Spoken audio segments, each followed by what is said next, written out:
Welcome to the Soul Health Mentor podcast with Nadia Kraus. Learn how to move your awareness out of your mind and into your heart so you can embody your divinity, experience joyous peace of mind, and create your most vibrant life by opening to receive your soul's sacred medicine. Hello, beautiful soul. Hello, strong heart. Hey, brilliant listener. Welcome back to Soul Health Mentor Podcast. In this week's episode, we are going to dispel myths to unlock your inner power. Because there's countless myths out there that surround our well-being and our divine potential. And by busting these myths, you'll uncover the secrets to harnessing your innate soul power for a life filled with abundance. Here at Soul Health Mentor, I am dedicated to the embodiment of soul health and purpose across all dimensions: body, mind, heart, emotion, spirit, and Lightbody, your soul. It really is time to flip the switch and turn our soul power on collectively and individually. Let's dive in. Let's talk about inner power. Let's talk about unlocking that. And let's talk about what soul health is and what it is not. We're going to talk about the myths that surround soul health. But before we can do that, I need to mention what is soul health. So soul health is a word that I came up with to ensure that we're encompassing all of us, all of our bodies, all of our subtle bodies, which are the physical body. This is the obvious one. But then there is the emotional body, the mental body, the spiritual body, and the light body, your soul. And soul health encompasses all of that. And maybe you would like to check out some episodes that I've already recorded for you that go deeper into that. So I recorded episode number 9, the 4 pillars of soul health for you, where I talk about how soul health isn't really something represented in our society. You learn a little bit about me and my background as a corporate health coach. And then I also shared in episode number 6 the 3 pillars of self-love. And I talk about self-love leadership, and I talk about what it takes to lead yourself with love. And the reason I talk about that, it isn't a component of soul health.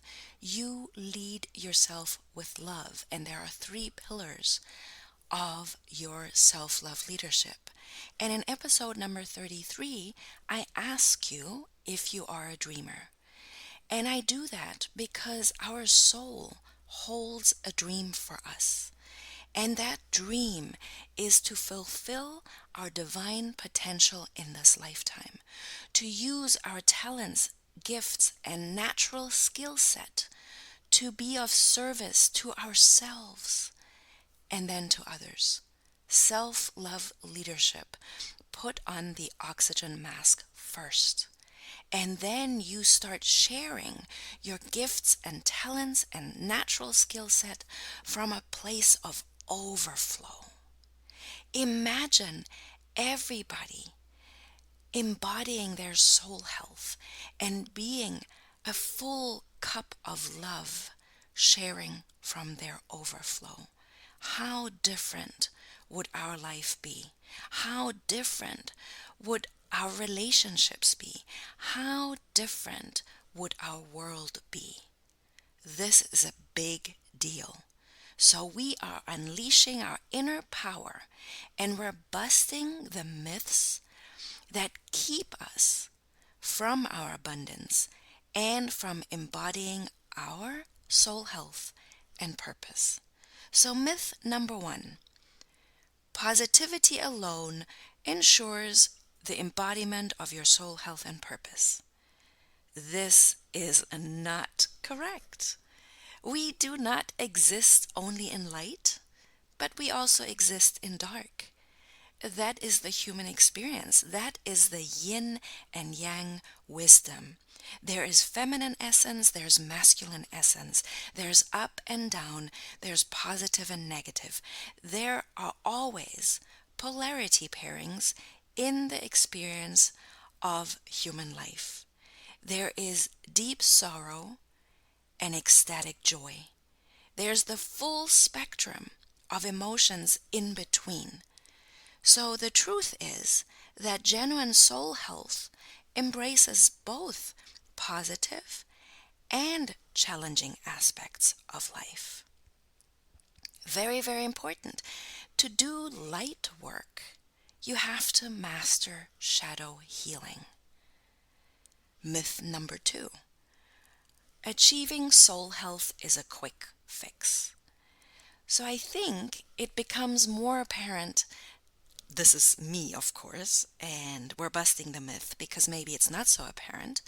But to me, it seems apparent that personal growth and development takes time, because it takes time to grow a plant.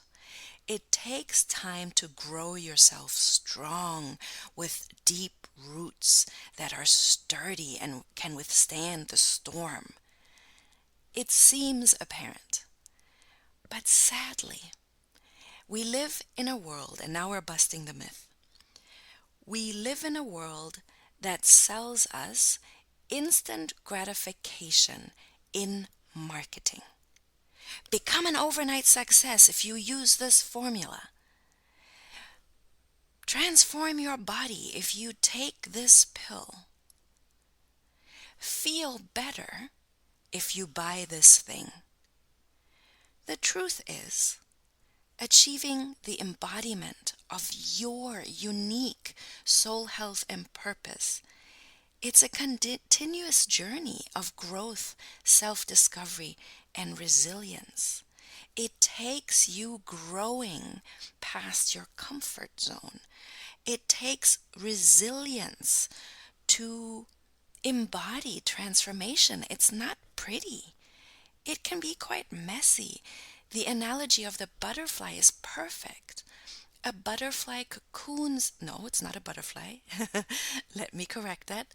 A caterpillar cocoons itself to become a butterfly. And in this cocoon, this butterfly turns to mush. Literally, if you were to open that cocoon, you wouldn't find the caterpillar anymore. It has to become the butterfly. So your old identity turns to mush as you don't find yourself in there anymore, as it doesn't represent your soul health or your purpose or the embodiment that you require, desire, and deserve, the things you want. And then it becomes your new self. But that takes growth. It takes self-discovery. What is in alignment with my new life, my new self? What is part of my old self, my old identity? What do I need to release? Myth number 3. Soul health is separate from physical health. It is not. Big, big myth that your body is just your body. That's why I talk about these subtle bodies. You have a physical body, an emotional body, a mental body, a spiritual body, and a light body, your soul. And your light body, your soul, inhabits your physical body. So it is your light body that keeps you alive.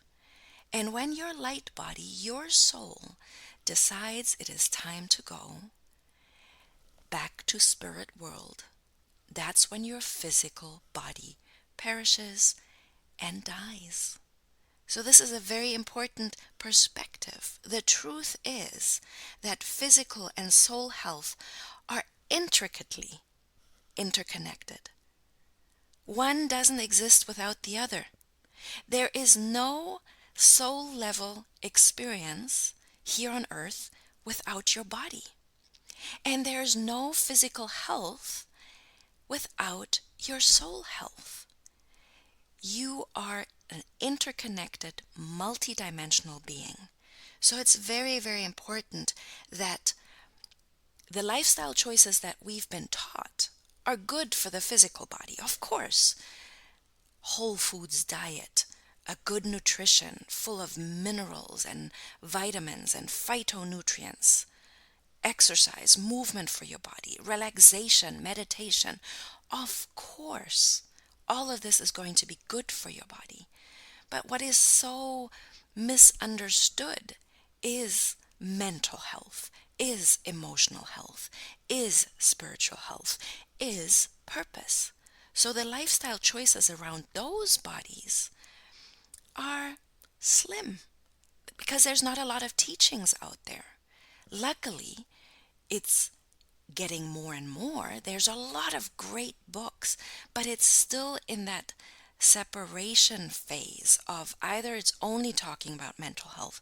Hardly ever do I hear emotional health talks or emotional intelligence talks. It's not, society at large only talks about physical health. Let's just start there. It is time to start talking about mental health, emotional health, and spiritual health, and how those three are all connected. Emotional eating happens because there's something happening in your emotional world and it's invisible to you. So as long as it's invisible to you, you can't change it because you cannot change what you cannot see.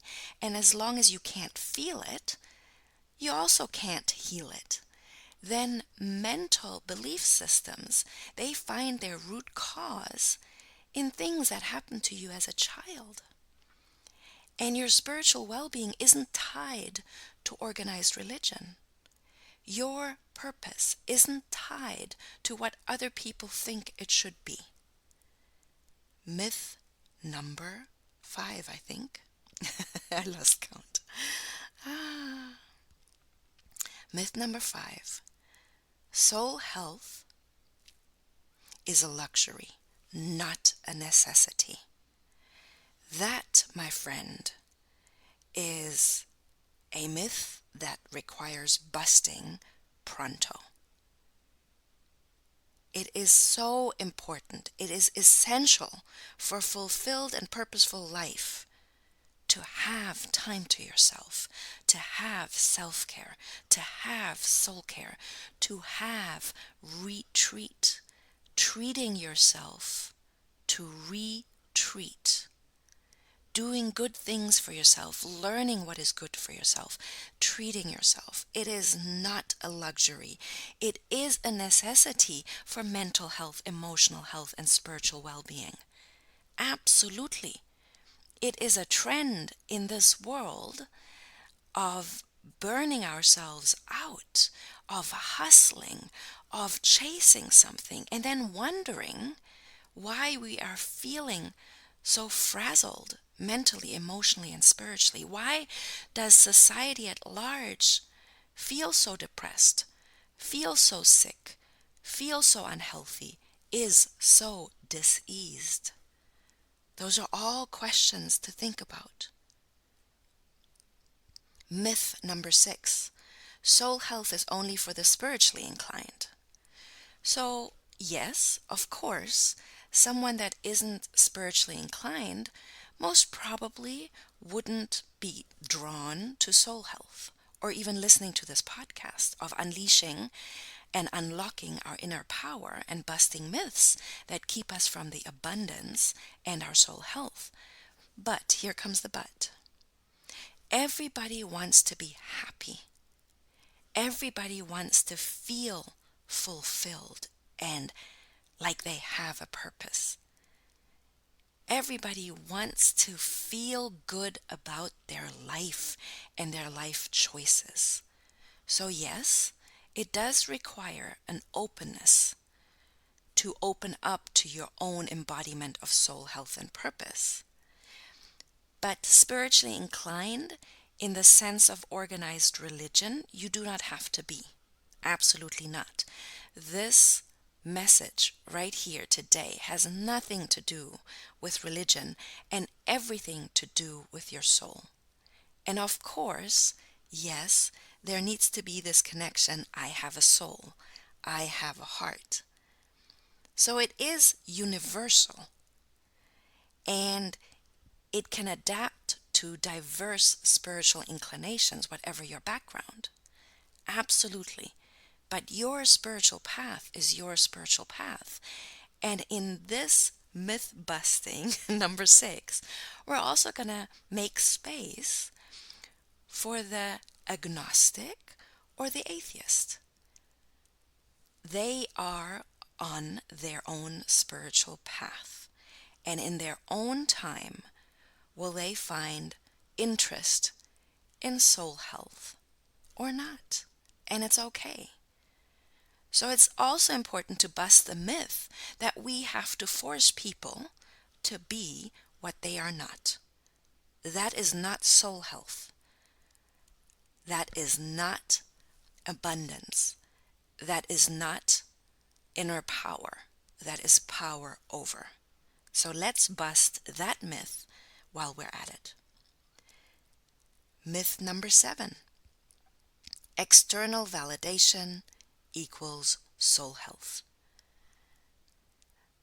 It's interesting to notice that there's this whole movement of love and light. And this love and light movement often is represented by a collective that identifies with being light workers. But as I already mentioned in myth number 1, positivity alone doesn't ensure soul health.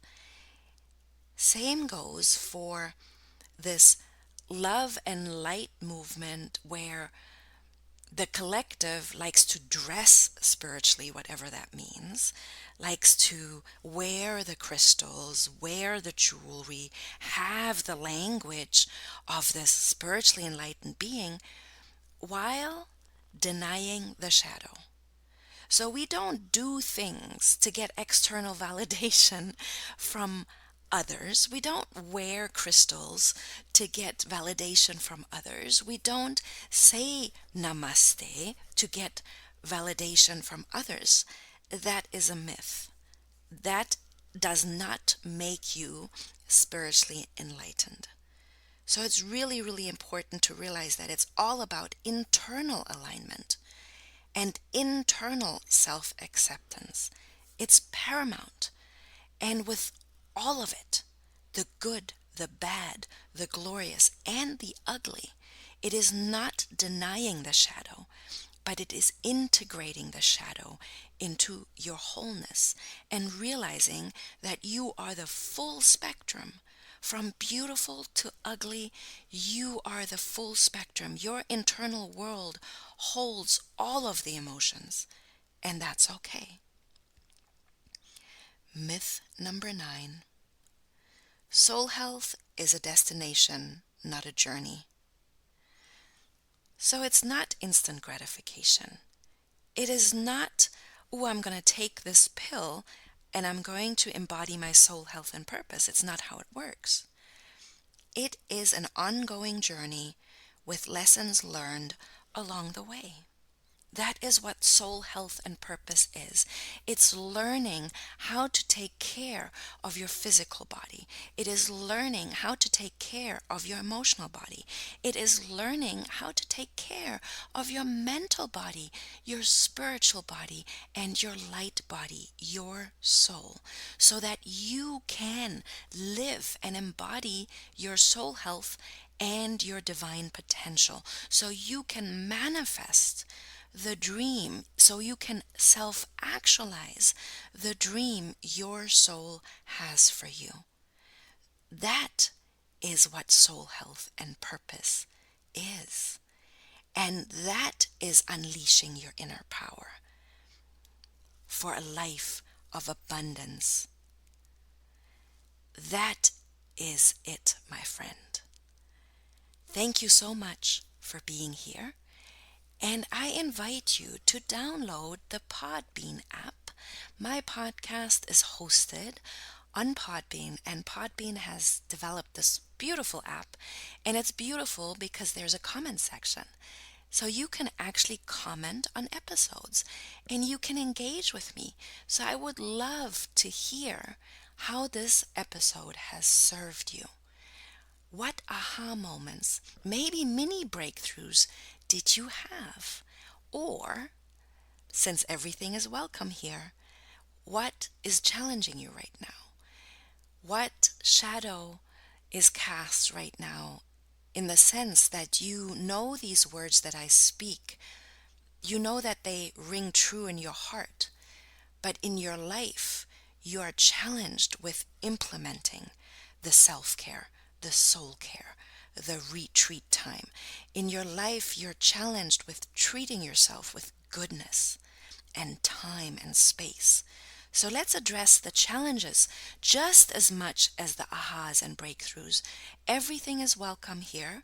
It is not about light work only. It is literally the realization that we have to master our shadow healing to embody the light, to become the light, to shine our light. In next week's episode, I will guide you through a process. So it'll be a guided process, a guided meditation, a guided visualization that helps you unleash your inner power even further and creating a life of abundance and soul health. But the first step is really busting the myths. Talking about soul health and purpose in the sense of what it is and what it is not. Thank you so much, and until next time. Thank you for listening to the Soul Health Mentor podcast with Nadia Kraus. If you like what you heard, please subscribe, rate, and review at Apple Podcasts or wherever podcasts are playing.